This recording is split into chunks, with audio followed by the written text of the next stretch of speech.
1, 2, 1, 2, 1, 2. Waliepsipug. Medalotio. Check, check.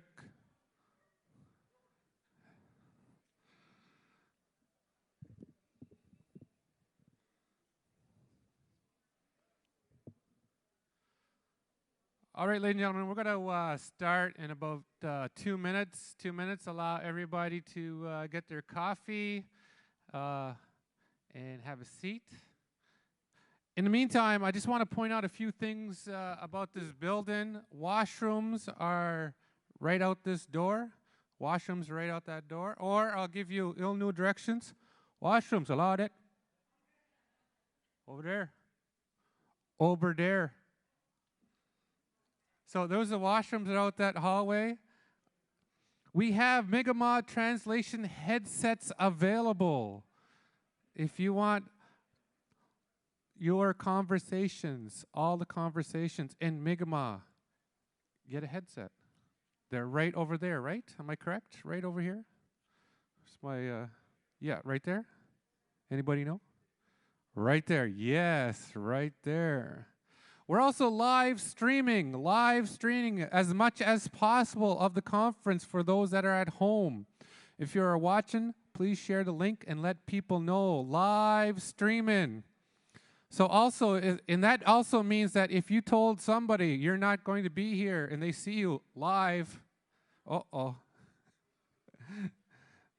Or you could tell your boss, see, I was there. Make sure you get on the camera and then take off. There you go. Note, there are cards on the table if you have any questions throughout the conference. Write them out. We have full agendas, so there's a lot to cover. The team recognizes the questions may come up throughout the day. If you put your community name on the card along with your question, the KMKNO will aim to bring your answers to you when they come to your community on further discussions and decisions, and further these decisions. So put any questions you have on those cards, and the staff will make sure that they're captured. It's a full day, so we're going to aim to stay on time. We want to give the people a rest and relax before the celebrations for the dinner this evening. Dinner tickets, as well as tickets for tonight's door prizes. Yes, door prizes will be provided with you in your name tag. Sitting for the dinner is limited, so tickets are only available to our national conference participants, which is chiefs, counselors, and grand council members. That is the priority. And I believe the family, the Marshall family too as well. One thing first thing I want to announce too and point out, way over there, if she could give me a wave. Corey Melanson. She is of C meaning. She has more than 15 years experience as a consultant. She has her master's in lifelong learning and certificates in adult education, apprentice inquiry and developer, a graphic facilitator and recorder. Her experience as a facilitator, program developer, and executive director give her a wide range of experience with people and project management. She brings enthusiasm, problem solving, and skills to every project, and she will be drawing out a lot of things today. So if you're a visual learner, she's doing some great things over there too as well.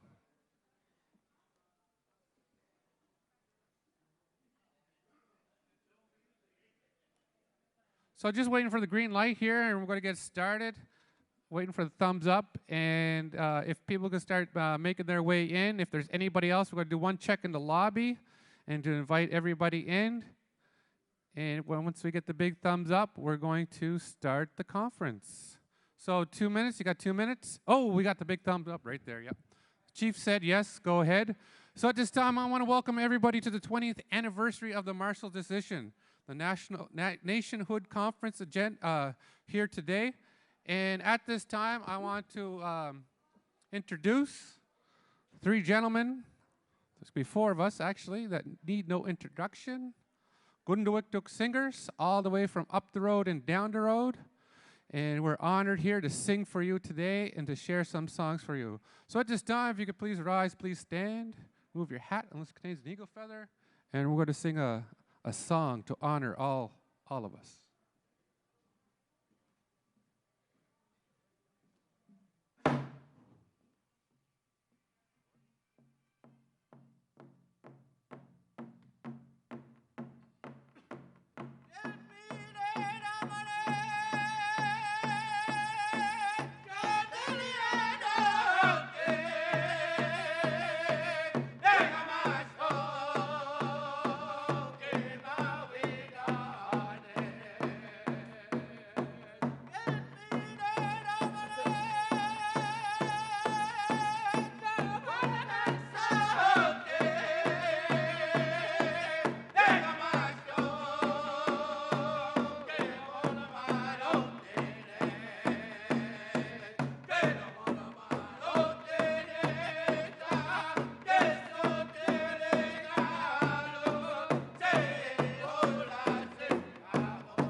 Thank you, drummers. Thank you.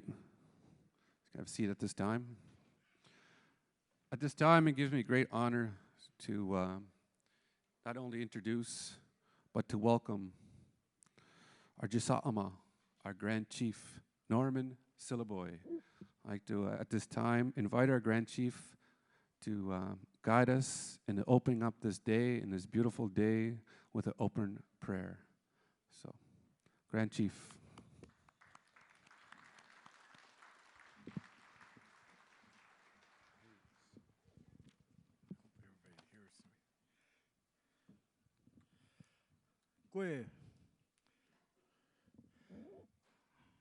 Name is Norman Sillaboy.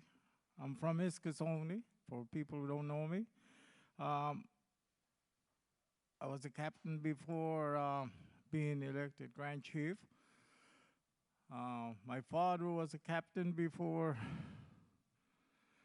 and my grandfather, Gabriel Sillaboy, was the Grand Chief. So I've been Grand Chief in my blood for last 100 years, 101 years, maybe plus, because my grandfather was captain before he was Grand Chief. So I'd like to welcome everybody that came. Welcome, Yelida. And also all the people that come from, thank you. And I'd like to give some prayers. So next day and a half, we'll have a productive discussions on the topic. So I'm gonna pray now.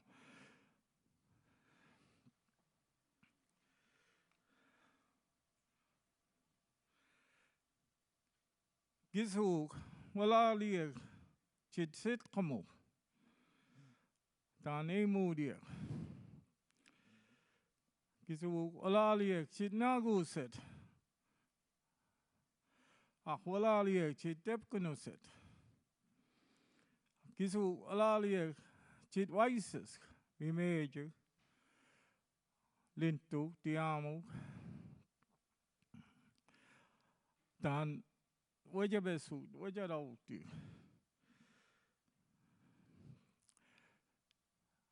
Gisu wala liya dan delin nemuer. Del namuktum. Wala liya dan des koi gisin nemuer.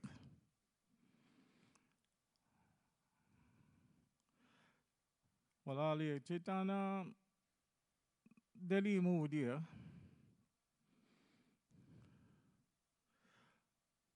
Wala liya dan de wala lusi nuchana gichana dan delin nemusi uban delolti na 3D menal.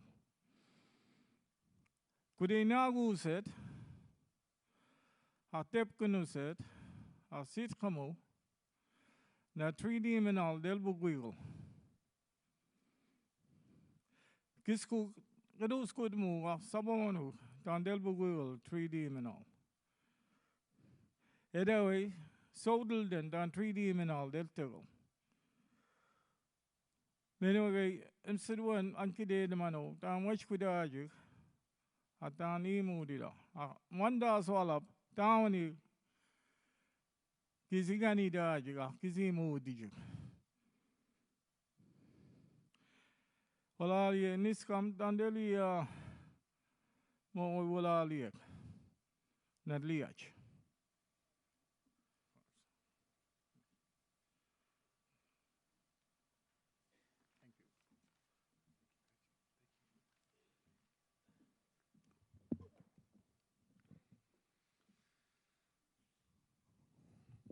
Walal and Jisa'ama, thank you very much, Grand Chief. At this time, I want to invite our opening address, our Sagama, here in Membertou, Membertou, our Chief, Terry Paul, who needs no introduction, who's been our leader for 36 years, 38 years as Chief, and continues to lead as our CEO too as well, and is a one of my mentors, and it's an honor to have him here today. So how about a big round of applause for Chief Terry Paul?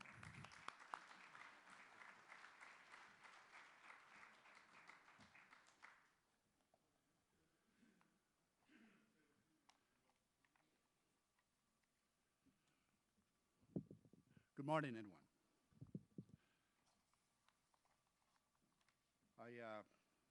I hope that everyone listened carefully to the Grand Chief, because his words are very, very wise. And I think that we should conduct our meeting based on the message that he has given in the beginning. Good morning, Gisamo, Grand Council members, elders, chiefs, councilors, fisheries managers, and guests. On behalf of the Assembly of Nova Scotia Mi'kmaq Chiefs, I welcome you to Membertou and our annual Chief and Council Conference. As the Assembly's lead chief of fisheries, I thank you all for joining us today to discuss the very important topic, Mi'kmaq fisheries and a moderate livelihood. Thank you for those who are joining us today on the live stream feed. We are pleased to be able to bring these discussions into your homes. Before I start, I would first like to take a moment to recognize Donald Marshall Jr., as he is the reason we are gathered here today. 20 years ago today, we waited. We waited in meeting rooms, on wharfs, and at home for what would be one of the biggest court decisions for our people. The Marshall decision recognized our rightful place in the fishery. For us, this decision was a ray of hope for an improved standard of living. And for some, that is what it became. Just a few. As the federal government responded, we saw a growth in our communal commercial fishing. We had access to a fishing industry that for far too long we have been left out of. While the Marshall Agreements provided much needed capacity, employment, and economic development opportunities in most of our communities, it also left something out, and we are all too aware of that. For years after the decision came down, we fought to be heard. We fought to have the federal government come to the table to talk about moderate livelihood. In August 2013, the feds finally confirmed that they had a mandate to do just that. And we hit the ground running. We continue to have many discussions on what this means for our people, what it will look like, and how we will move forward. But we all know this isn't a process we can go into lightly. We need a plan. We need structure. And most importantly, we need the input and guidance of our fishers. We all want a fishery where our community members can participate in our constitutional right for a moderate livelihood fishery, one that is free of harassment and charges. Our people are tired of waiting, and they're tired of being poor. We understand and respect that. While we may have different opinions on what a moderate livelihood fishery may look like, we all can agree on one thing. We want a Mi'kmaq to have a legitimate livelihood fishery one that ensures the safety of our people, the conservation of the resources, and one that is governed and managed by the Mi'kmaq. How we get there is up to you, the Mi'kmaq. Today, we will be reflecting on the past, looking at what it was like 20 years plus ago for those fishing alongside Junior and those in the courtroom with him. We will examine where we are today, recognizing that we have had successes and talking about what we still need to do. Then tomorrow, we will look into the future of our fisheries. We will also celebrate, remember, and work to shape a plan for this next phase. These discussions won't be easy, but this is our collective right, and we need to have these discussions collectively. This is crucial for the future of our nation and our people. I look forward to these important discussions and hope that what is shared over the next 2 days will lead to deeper conversations within the nation of the Mi'kmaq. Well, all y'all, thank you very much.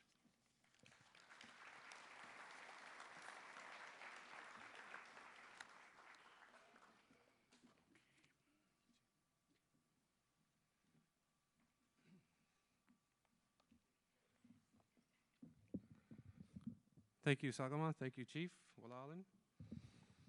Once again, if you just arrived, I made some announcements earlier. The washrooms are directly across from here. They're over there. So just go through that. Still? No? You guys still sleeping? Okay. All right. Tough crowd. This on? Hello. We have Mi'kmaq translation headsets. Mi'kmaq translation headsets over there. Allotted. And you sign one out. We do have a translator in the box. Right on. So they're translating as I'm speaking.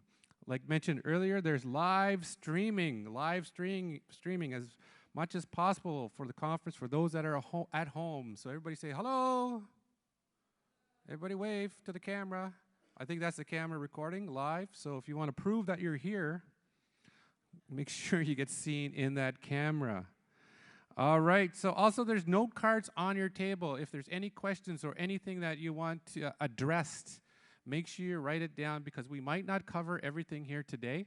And I guarantee we're not going to cover everything here today. So, but the amazing staff of KMKNO is out there and they'll be looking for all those questions. So if you have questions, or just take it right up to them and they'll make sure that answers are addressed. So and also too, we have a graphic artist. We'll be writing down everything we say and do. And we have a full day, so we want to stay on time. So with that, I want to introduce and go right into our first presenter. Presentation, Fishing with Junior, Dr. Jane McMillan. Dr. Jane McMillan, as a Canada Research Chair for St. FX. She's an outstanding researcher who has conducted extensive work in Indigenous communities to build capacity. She's a legal anthropologist, who primarily conducts community initiative research focused on Indigenous knowledge and community strategies for implementing treaty and Aboriginal rights. Her focus now has been on how Indigenous people use traditional practice in modern day and how this has changed the pattern of colonial dependency in today's economy and political and cultural institutions. That's a lot. So how about a big round of applause for Jane, our first presenter.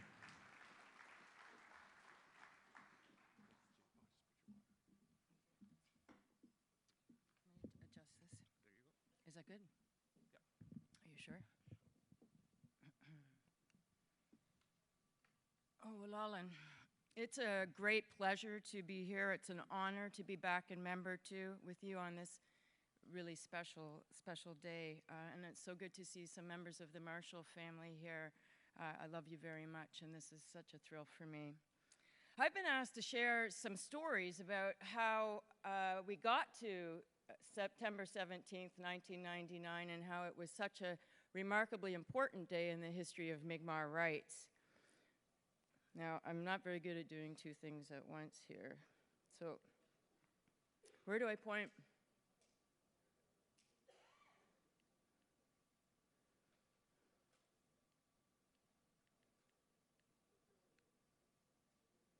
Okay. Is this going to go a little smoother? I met J.R. Marshall in 1991 in Halifax at a Jeff Healey concert. And not long after I met him, I realized that he had a gleam. Help me now.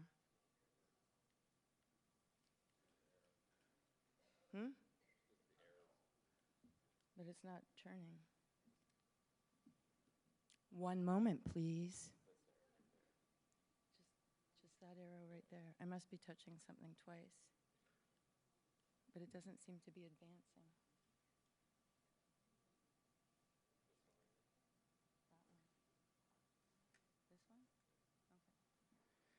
See that gleam? Anyways, sorry about that. So it was not long after I met JR that I noticed this gleam in his eye when he talked about fishing, and he longed to go home to Cape Breton. Oh man, come help me. This is not, there we go, okay.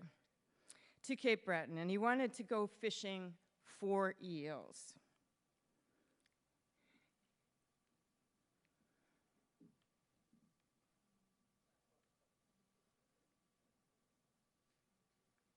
This is annoying.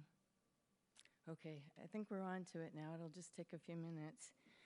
Now, eels. As a kid growing up in Ontario, I knew that eels were ugly lamprey eels, blood-sucking eels. Look at this is not working. Can somebody come up here and click for me? Thanks. Just want to stand so you can know when to.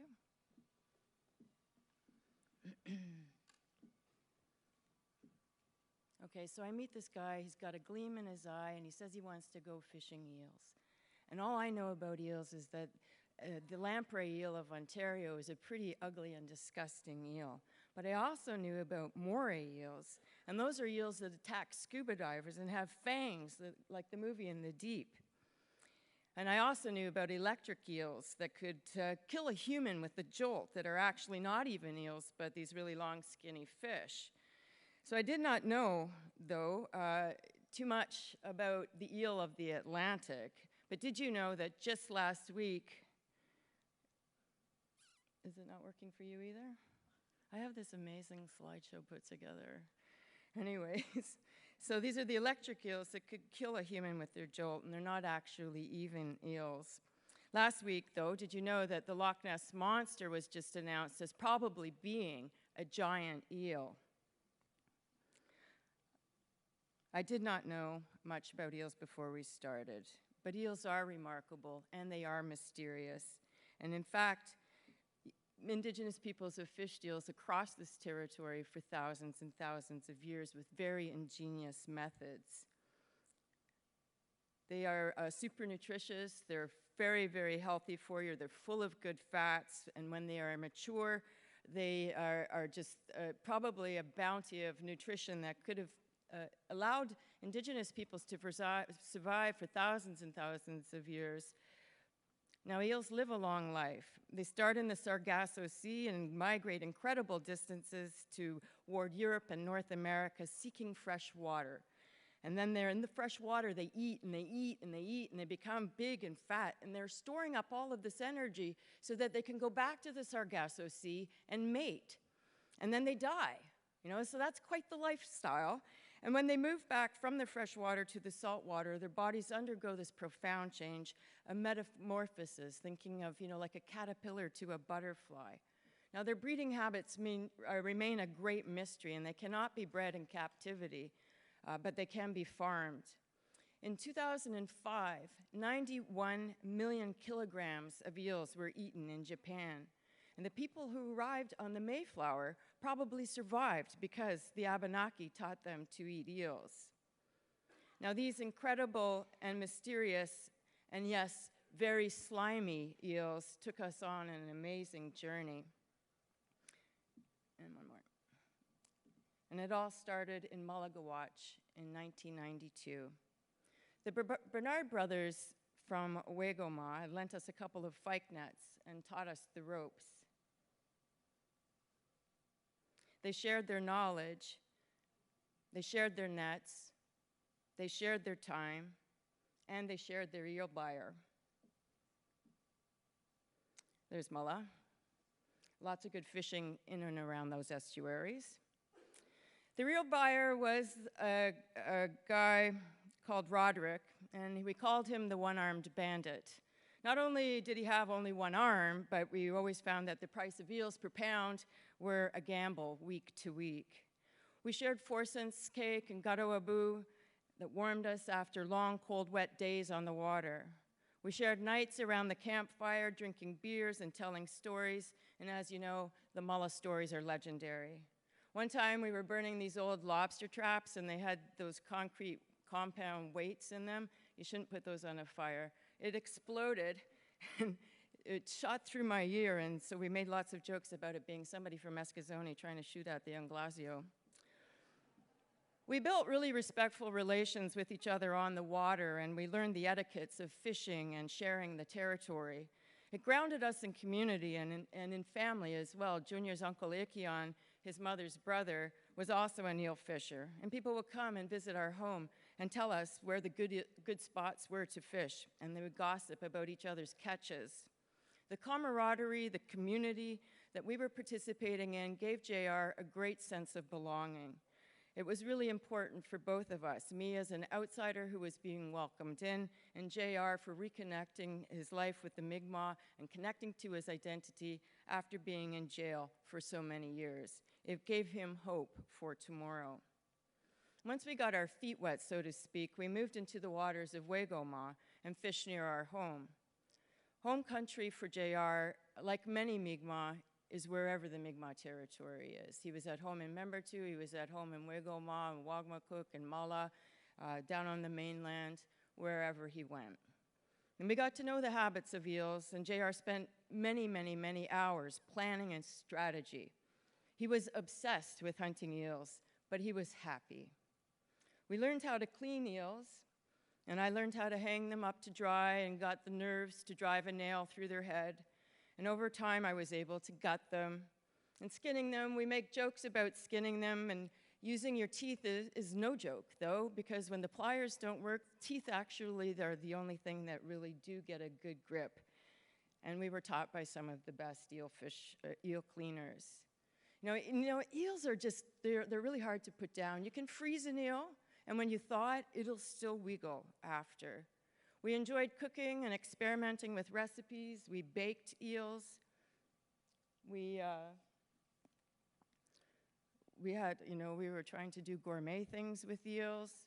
We had lots of friends who would make gorgeous other dishes, eel dishes, like Carrie Prosper, for example, great eel fisher, would make a deadly eel pie.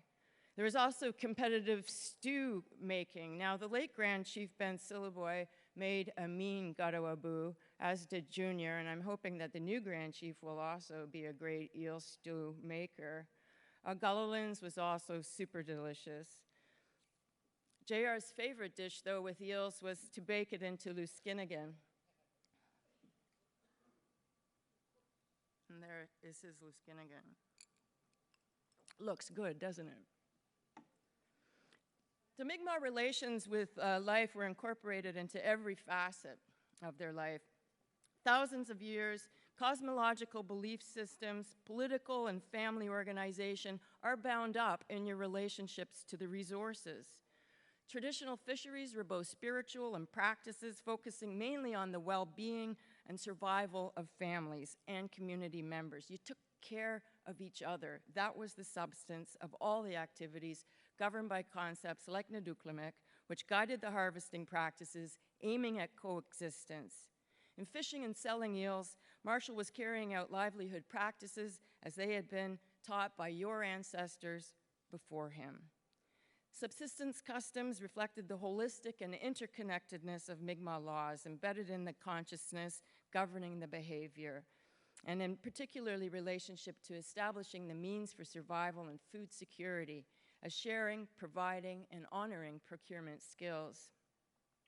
I came to understand eels as traditional food and their importance for elders and for social and ceremonial purposes. Eels are great for easing labor pains, apparently, and they help the elderly to sleep. Eels are good for many ailments, and they make the skin makes a really strong leather. Apparently, and I know a few of you suffer from gout, and eels are supposed to be good for the gout. Now, sharing food is a part of Mi'kmaq life, and we regularly had requests for eels for powwow and treaty day feasts, solidays, and any request for an elder took priority over livelihood. We happily gave the best eels to elders, and JR would clean them up beautifully. But livelihood was critical. Having meaningful work played a significant role in JR's healing journey.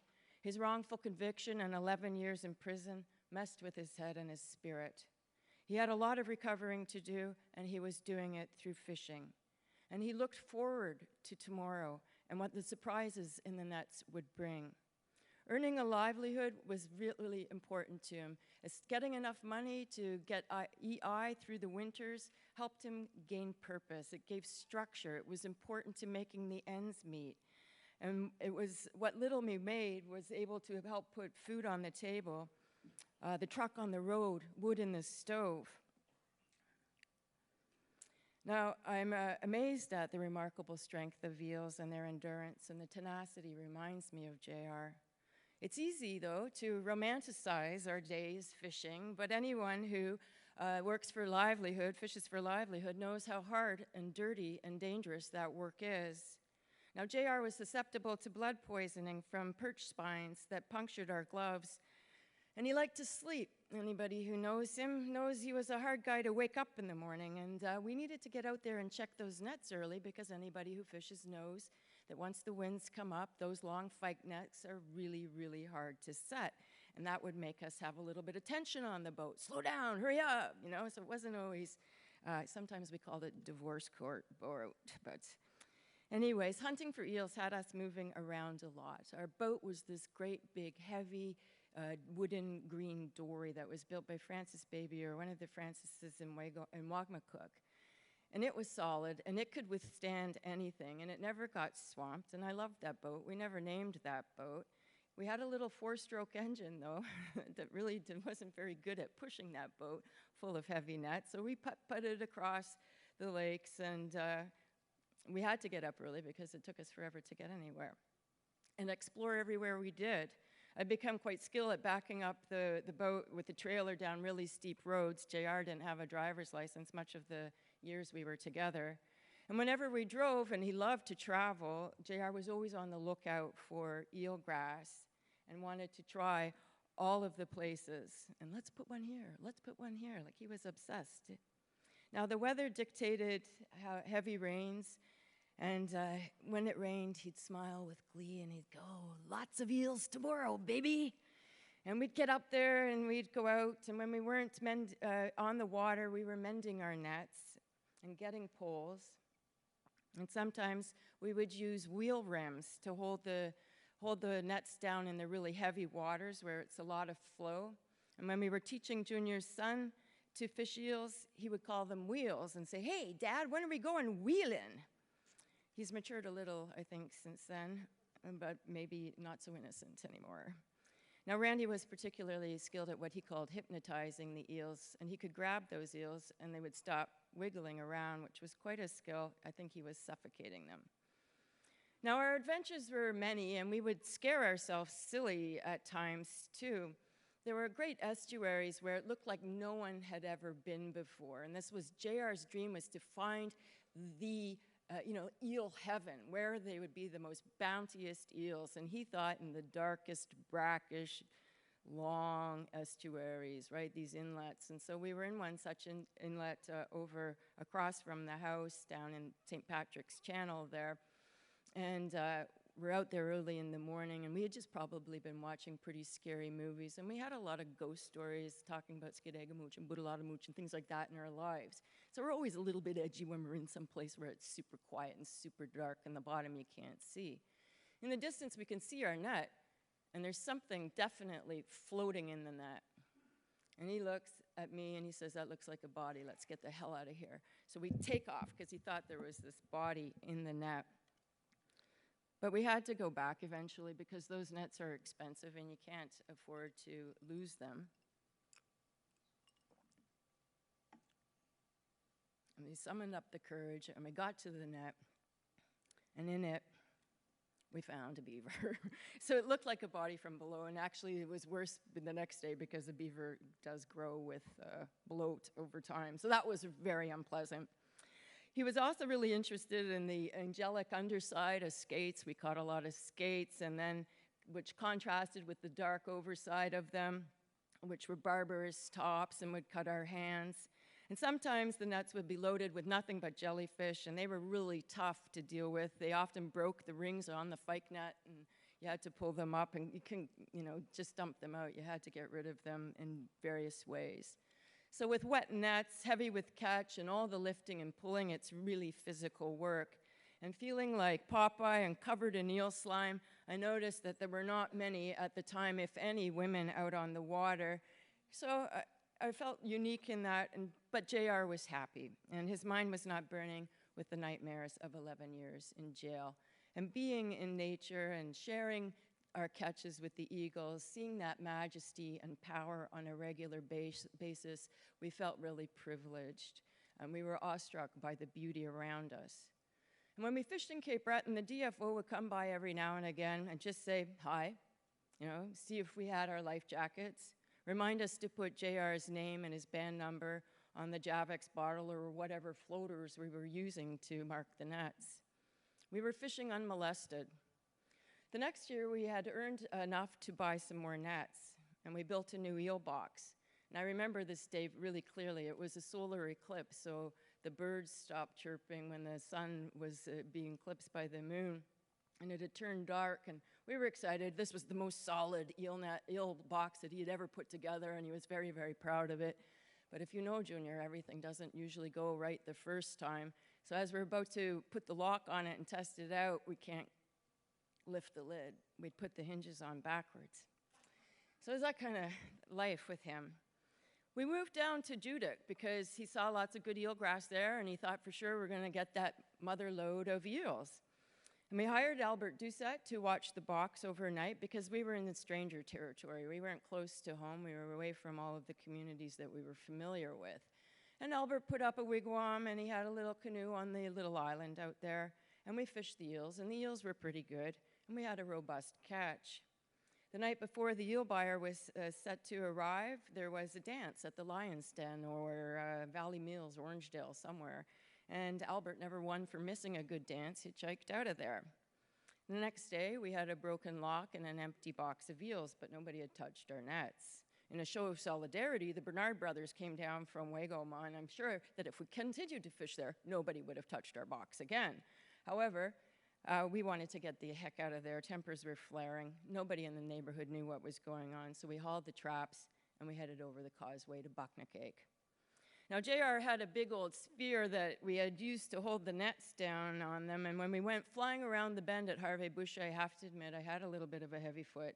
The spear came flying off the back of the truck into the wooden post around that bend there. Lots of you will know that guardrail. Thank goodness nobody was walking or hitchhiking down there. That was scary. Was it another omen? We secured our gear much more carefully after that. Now, JR's cousin and Billy Gugu said the eels were really good down in Walneg.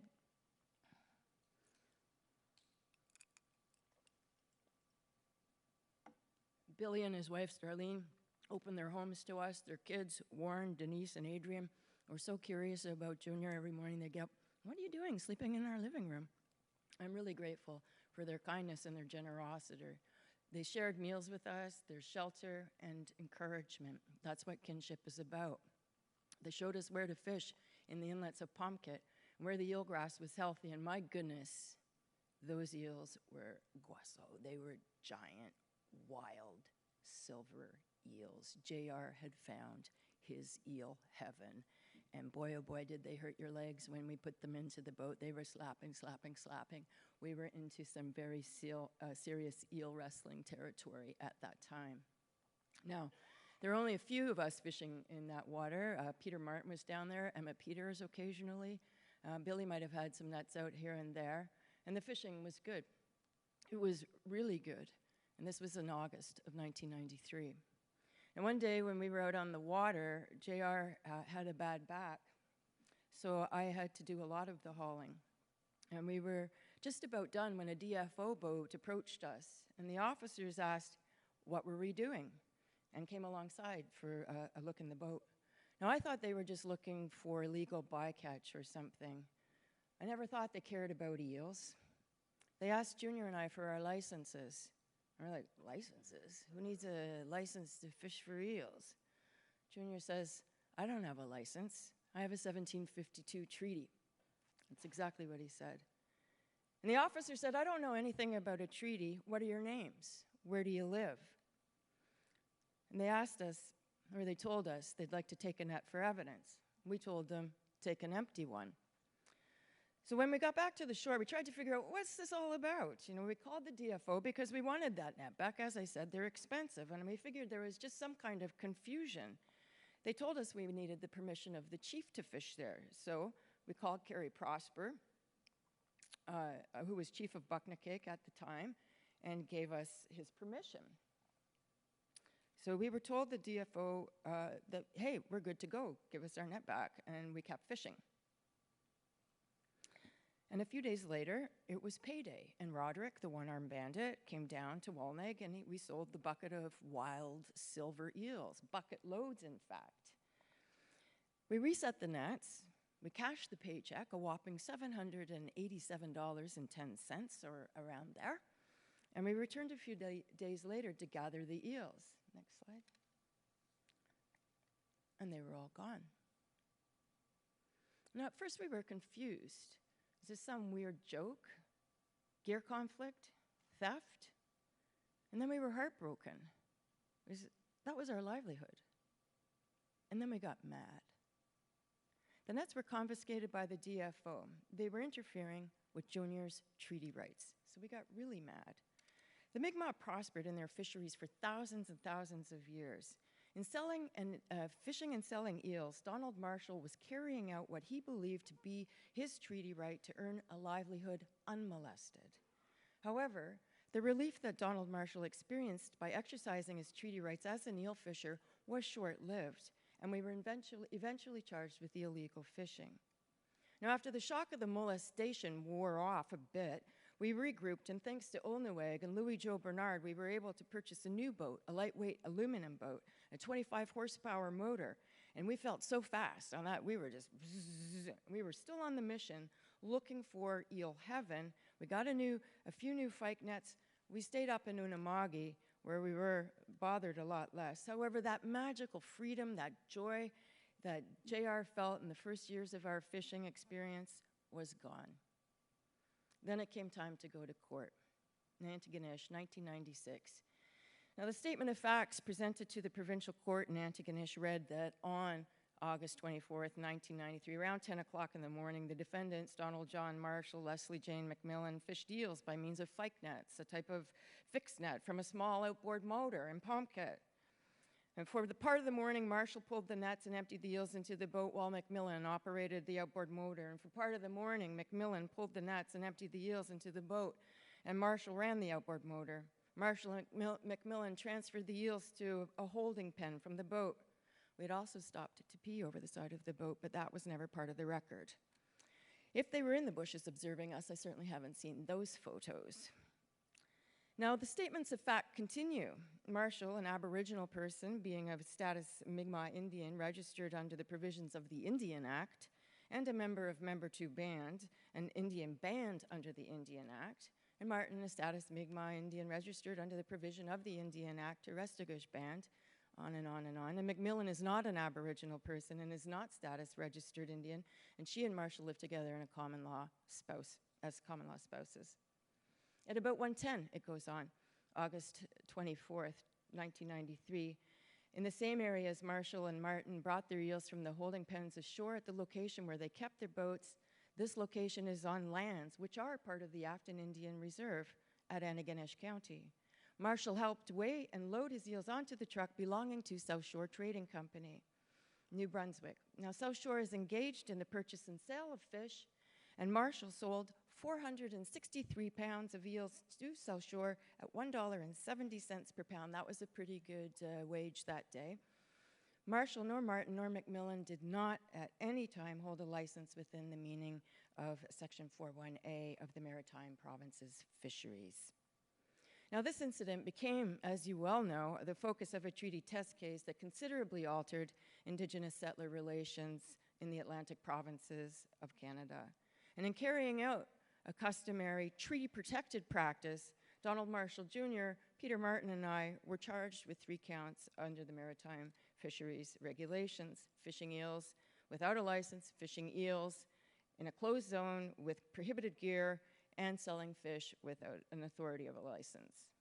Now, as a non-Indigenous person, I do not enjoy the protections of Section 35(1), and it was the Crown's position that any treaty rights that may be enjoyed by the other defendants were not transferable to me by virtue of my relationship with Mr. Marshall.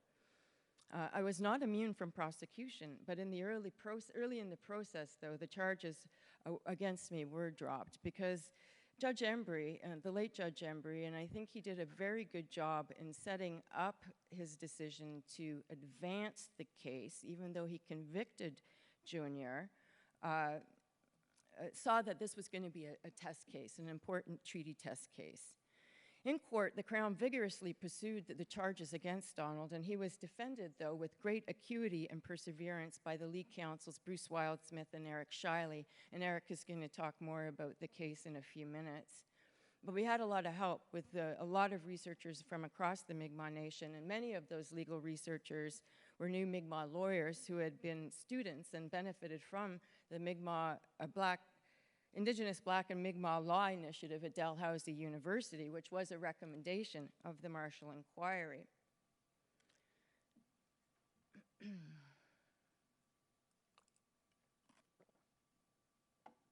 Now, because Junior had admitted to catching and selling eels without a license with prohibited nets during a closed time, the only issue at trial was whether he possessed a treaty right to catch and sell fish that exempted him from compliance with the regulations. And that's the story, really, that brings us here today. It's very difficult to recall for you how it felt for Junior to have to return to courts to fight for treaty rights after they had wrongfully convicted him of murder and sent him to jail for a life sentence. It was a nightmare come true. It was re-traumatizing. It was stressful. He was cast back into the public gaze at a time that he just wanted to be left alone and carry out his livelihood in peace and in friendship. He had found his place once again, and yet again it was being taken away from him by the Canadian legal system. But he believed in treaty rights, and he believed in the right to livelihood.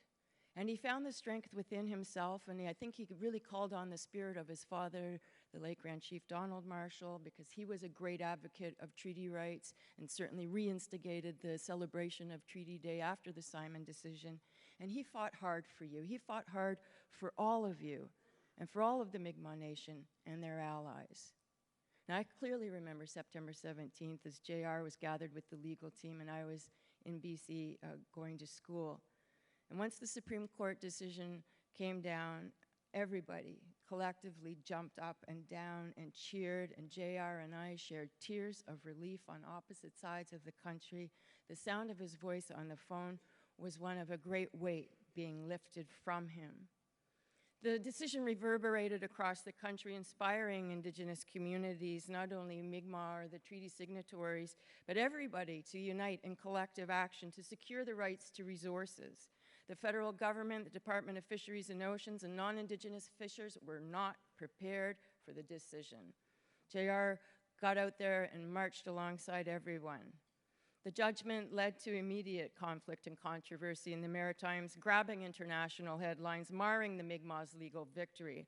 Non-Indigenous fishers resisted the Supreme Court's findings on the grounds that they believed traditional rights to the waters were unwilling to share their strained but lucrative resources with anyone, especially Indians.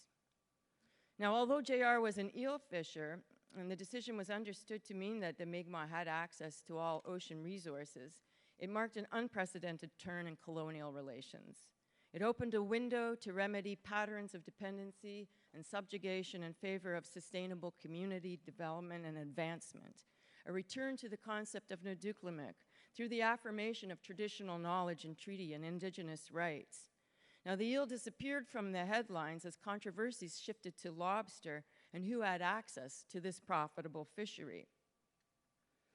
Fears that Indigenous people would take to the waters and harvest everything at once were heightened when the Department of Fisheries and Oceans, interpreting the Supreme Court decision on their own volition, showed excessive force in restricting Mi'kmaq access to the waters. Video footage of the hulking DFO vessels battering small Mi'kmaq dories, forcing the occupants overboard and into the ocean, and other violent confrontations played out on the nightly news. When Donald went out in public, he was often accosted, blamed by settlers for disrupting generations of family business and taking the foods out of their children's mouths. Can you imagine? These people were totally oblivious to centuries of colonization and its impacts on generations and generations of your children and their livelihoods and the food in their mouths. Now, much happened after the Marshall decision came down, and the agreements that came up, the federal government tried to stem the conflict and maintain control by license for all Indigenous access. But the policies and the strategies aimed at maintaining order and the future of the fisheries sparked more controversy, and it wasn't creating opportunities for self-determination and self-government, and you saw the consequences, the divisiveness that happened. But through all of that, the chiefs and the councils came together in exploratory talks to determine the substance of their treaty rights. And in 2002, the band councils held resolutions, and the chiefs in the 13 communities signed an umbrella agreement to confirm the willingness of the Mi'kmaq and the federal governments to work together to enter into discussions to define, to recognize, to implement Mi'kmaq rights. And as Chief Terry said earlier, it's been a long, slow struggle. The Mi'kmaq Rights Initiative is central to the nation rebuilding process underway in Mi'kma'ki. You've successfully litigated for your recognition of your rights, and as a nation, you decided not to participate in the Federal Claims Commission program, but instead established a really unique course of action for consultation and negotiation. Now, one of the greatest obstacles to reconciliation is this widespread position still held by many agents of the Crown, such as the Department of Fisheries and Oceans, who characterize the Supreme Court decision as affirming treaty rights as losses. We lost the Marshall decision. We've heard that so many times. Now, in litigations, Crown and Indigenous relationships remain adversarial, and in response to these perceived losses, the Crown agents are aggressively asserting their regulatory power and control over resources and territories that are not really their own. They are yours. And this is why it's so important to come together as a nation, to collectively assert your regulatory power and control over the resources and livelihood fisheries, to govern the resources using Mi'kmaq legal principles that are evenly applied and equitably enforced. Now, Junior would be thrilled with all of the important work being done in fisheries in Mi'kma'ki today. He would be proud of everyone, including his sister Donna, for going out on the lobster boats and earning a living. Go women, go. He would also encourage you to work together as a nation, not band by band, but as a nation, united in the exercise of livelihood rights.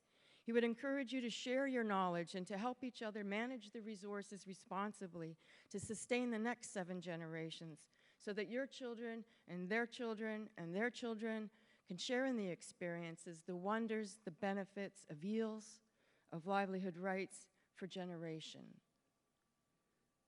When we went fishing on that fateful day in August 1993, it never crossed our minds that harvesting and selling the innocuous eel would lead to the Marshall decision. We were simply trying to keep food on the table, gas in the boat, and hopefully we would have a bit left over for beers at the Legion in Waikagama, the good old 1, 2, 3. Fortunately, though, the outcome for the Mi'kmaq Nation was a good one. Now today, JR's treaty legacy is written into the treaty education curricula. Every student in the school system in Nova Scotia, every civil servant in Nova Scotia will receive that education. And how great is that? Now I miss fishing with Junior. Every time it rains hard, I see him rubbing his hands together. I hear him say, "Lots of eels tomorrow, baby." So let's honor Donald Marshall's incredible legacy, not just today, but in our work every day. Legends don't die. Walalan.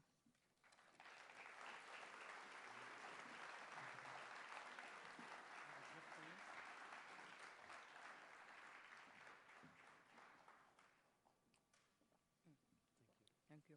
very much. Thank you, Jane. On behalf of everybody, we want to honor you with a gift. So thank you very much. Thank you. Thank you so much for your words and your story and your passion. And thank you. Thank you. Up next, we're just going to go right into our next presentation, and then we're going to go into a break, because this is an amazing story. And to hear those stories firsthand with eyewitnesses. And let's continue that right into the legal team and the legal issues. We have Eric Shiley. Shiley looks nothing like it's spelt. If you I don't see the Z, but anyway. Eric is a member of the KMKNO negotiation team. Eric is a legal counsel for the Confederacy of Mainland Mi'kmaq for 12 years, until he left in 2005 to devote his energies full-time to KMKNO. He's co-counsel on the Donald Marshall Jr. case and the Stephen Marshall logging case. He's also represented Assembly before the National Energy Board on various occasions. And on behalf of the Assembly of Nova Scotia Mi'kmaq Chiefs, Eric has negotiated numerous agreements in Canada, Nova Scotia, and private companies. How about a big warm welcome?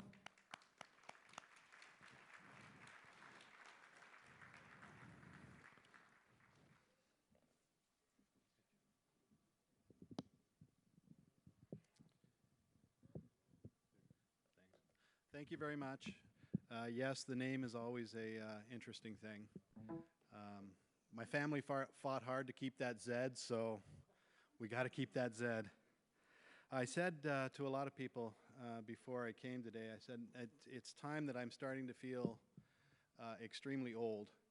Whenever you're asked to come and give your reminiscences about historical events, it usually means that you're an old man now, and they trot you out for such occasions. But I was glad to do it because certainly I think the Marshall case and what surrounded the Marshall case was pivotal to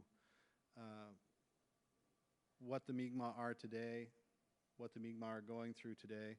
It was pivotal for me just as a young lawyer just starting out and getting involved in it and meeting the people that I did.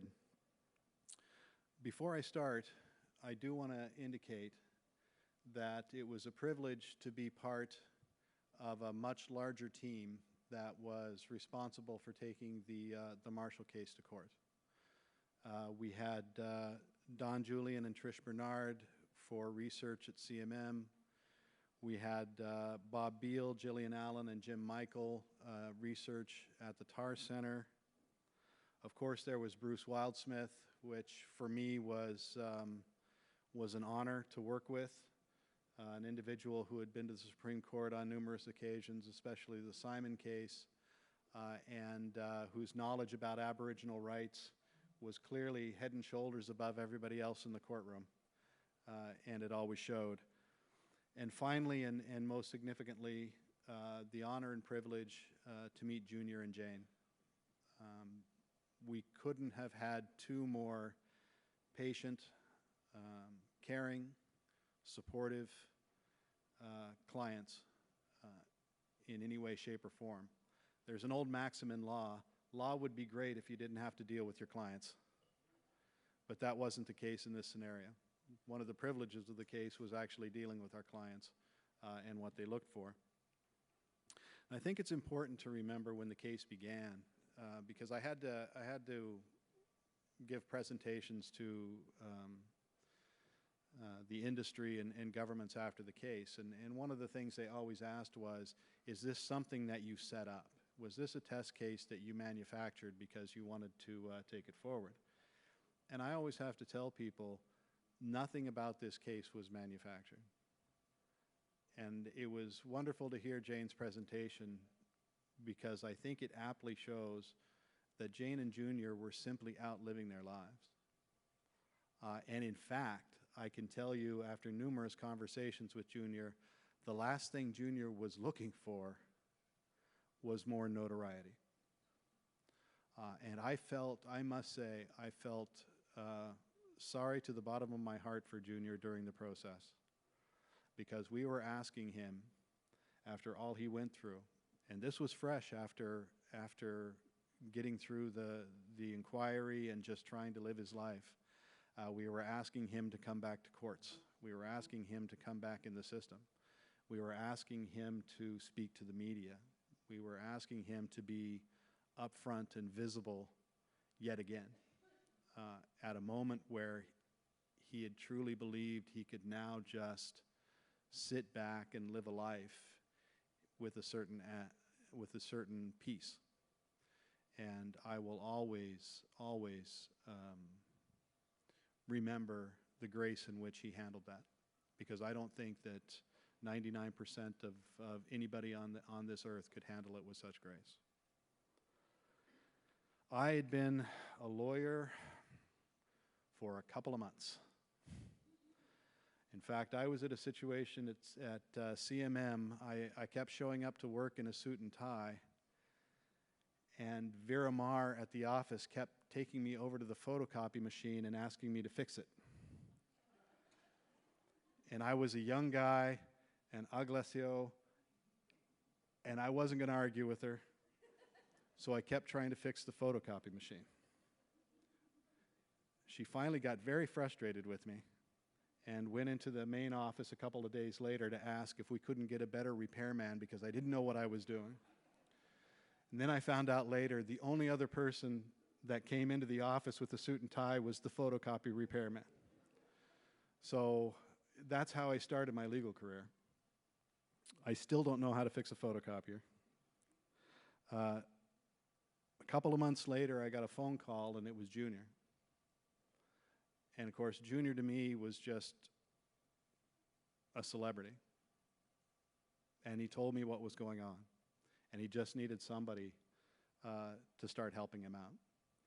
And of course, as soon as I started making the phone calls, the Mi'kmaq community from Yarmouth to Sydney started lining up. Everybody was going to help Junior. There was never a hesitation about the fact that this was important and this had to be done.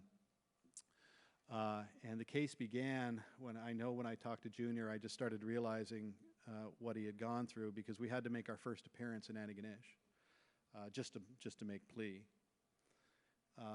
And Junior asked, "Do I really have to go?" And I said, "No, you don't have to go to this. This is just, I'm going to waltz in, I'm going to say not guilty, and we'll start the process." Thank goodness he didn't come, because it was the old Antigonish courthouse. And I don't know if any of you have had the privilege, for whatever reason, to be in the Antigonish courthouse. But it's this old courthouse where you sit down at the desk and they've got the big gallery up top where everybody stares down at you to see what's going on in court. And that place was packed that day because they heard Donald Marshall Jr. was going to be in court again. And it was the most well-covered not guilty plea I have ever made in my life over what essentially was a few $100s worth of eels. That's how it all began. So it wasn't orchestrated. It was simply some people out exercising their rights to just live like their ancestors did, live like Mi'kmaq, live in peace, enjoy the peace that they had deserved. As the case went forward,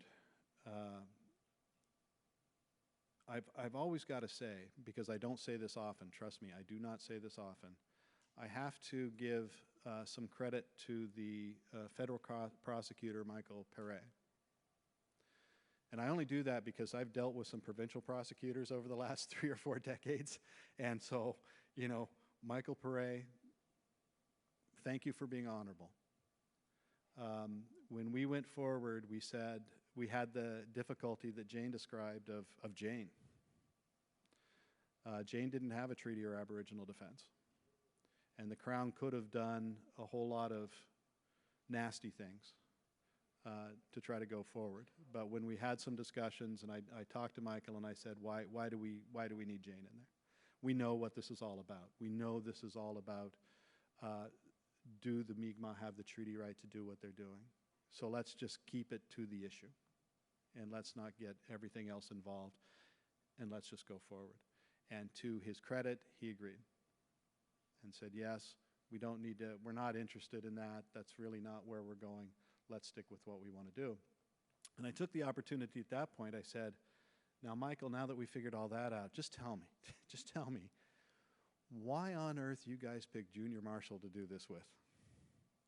Of all of the people in Palmcott Harbor, and he said, that was who they charged, and that's who we've got. And they were left with the dilemma of, do they drop the charges and then make it look like, well, you dropped the charges because it was Donald Marshall Jr., or do you proceed? Because DFO said, we don't allow this to happen. So they chose to proceed. Don't know if they'd make that same decision the next time, but that was the decision they made at that point. As we got ready for the case, this was the first time I was really involved in something of this magnitude, and I think even Bruce, because when Bruce had done Simon, Bruce had got involved in the Simon case at the point it got to the Supreme Court. So it was introducing a small amount of evidence in front of the Supreme Court and arguing about the existence of the Treaty of 1752 and its applicability. This was really the first case that we had to start from scratch at the trial level to get evidence in.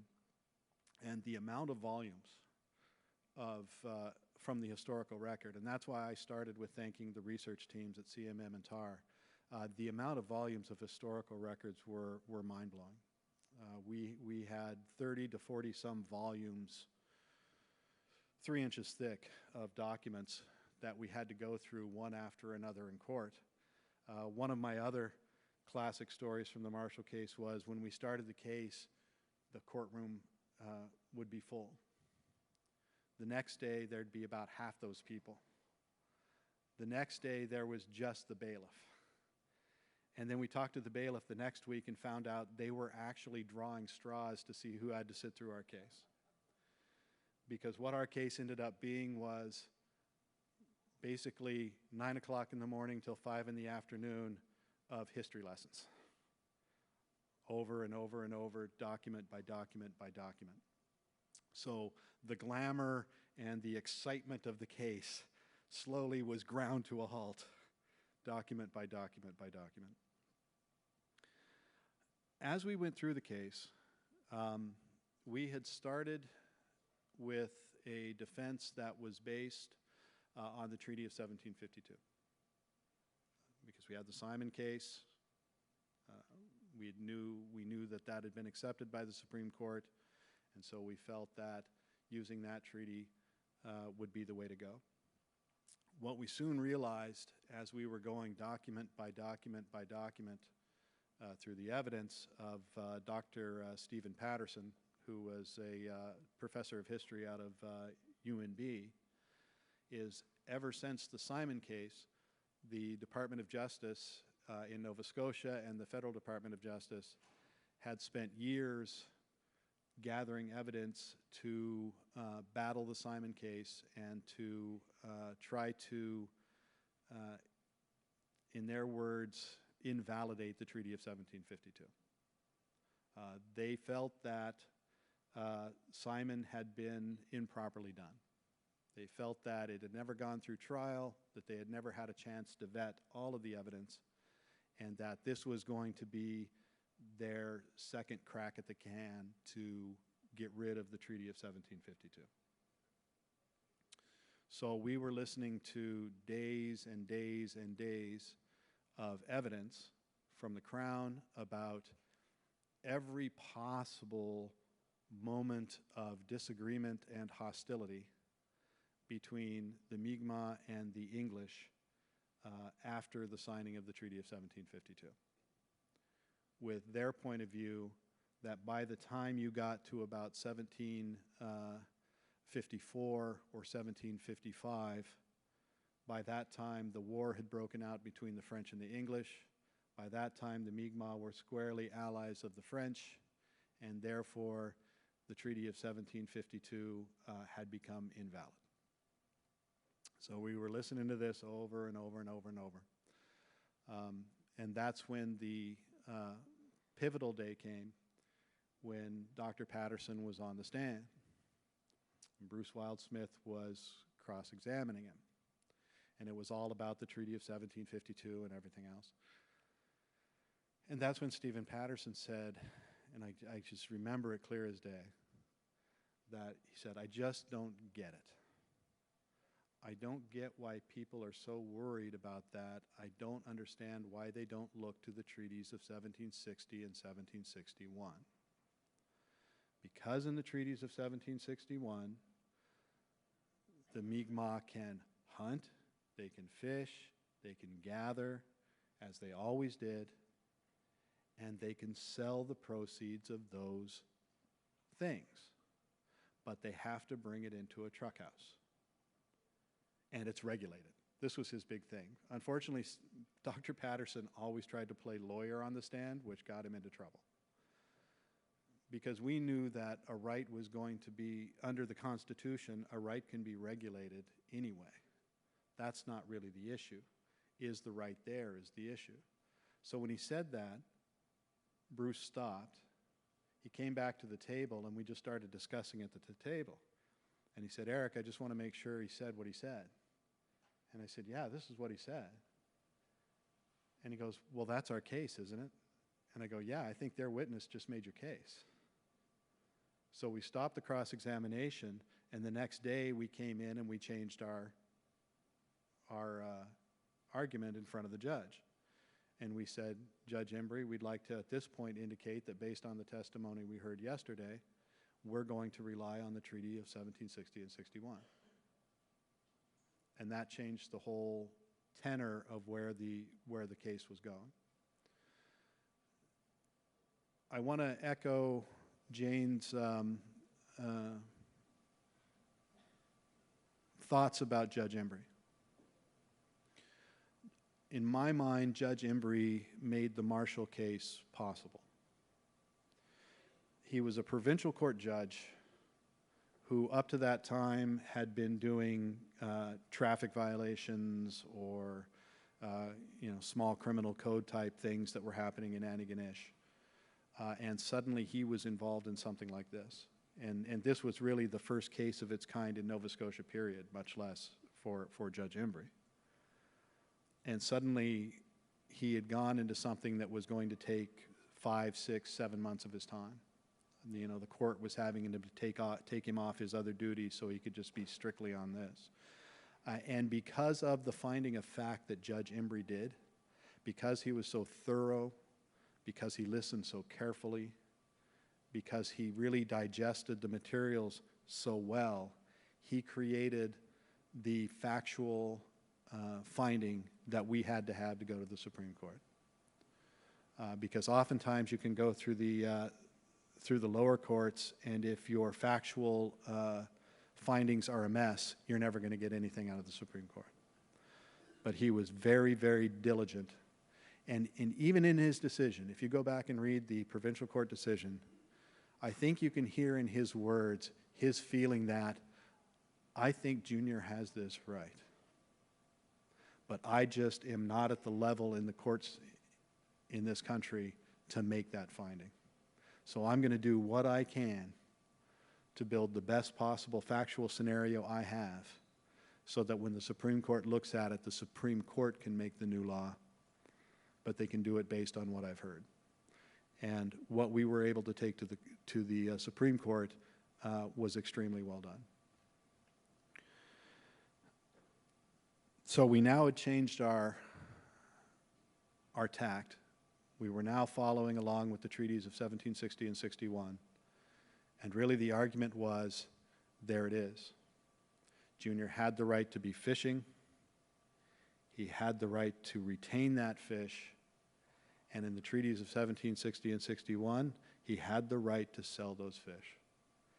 And then we put in all the evidence about the truck houses to indicate that, yes, it was supposed to be at a truck house, but in fact, it was the Mi'kmaq who wanted the truck houses, not the English.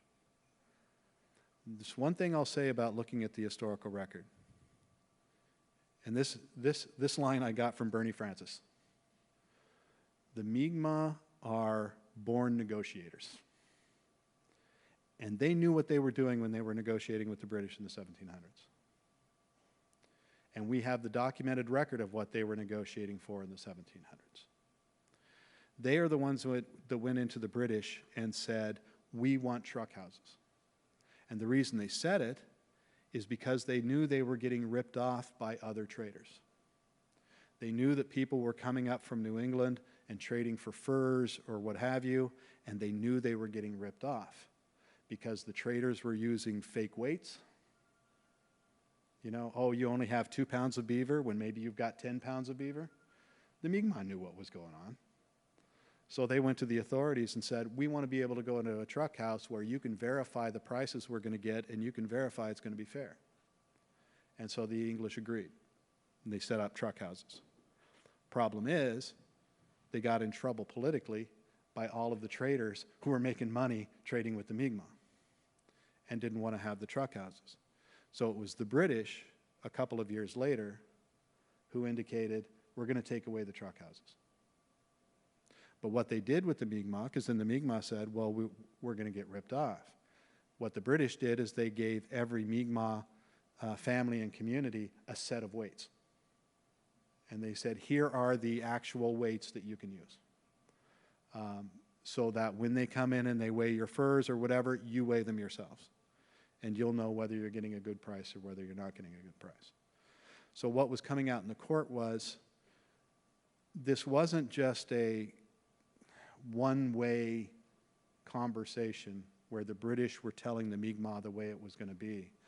This was a two-way negotiation where each side was negotiating what they wanted to see in this relationship. And that for the